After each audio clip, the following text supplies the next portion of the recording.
America ಸಂಯುಕ್ತ ಸಂಸ್ಥಾನದ Princeton ವಿಶ್ವವಿದ್ಯಾನಿಲಯದಲ್ಲಿ ಎಚ್ಚರಿಕೆ ಮೀರಿ ಪ್ಯಾಲೆಸ್ತೈನ್ ಪರ ಹೋರಾಟ ನಡೆಸಿದ ಗುಂಪಿನ ನಾಯಕರಾದ ಇಬ್ಬರನ್ನು ಬಂಧಿಸಲಾಗಿದ್ದು, ಒಬ್ಬರು ಭಾರತೀಯ ಮೂಲದ ವಿದ್ಯಾರ್ಥಿನಿ ಎಂದು ತಿಳಿದು ಬಂದಿದೆ.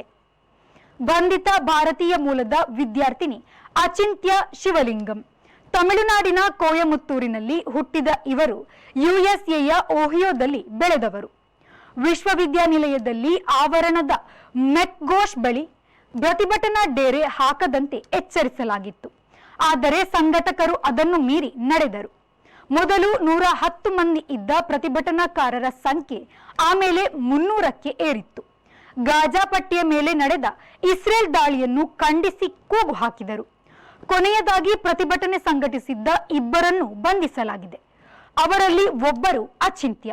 ಪ್ರಿನ್ಸ್ಟನ್ ವಿಶ್ವವಿದ್ಯಾನಿಲಯ ಮುಂದಿನ ಶಿಸ್ತು ಕ್ರಮ ಕೈಗೊಳ್ಳಲಿದೆ ಎಂದು ವಿಶ್ವವಿದ್ಯಾನಿಲಯ ವಕ್ತಾರೆ ಜೆನಿಫರ್ ಮೋರಿಲ್ ತಿಳಿಸಿದ್ದಾರೆ.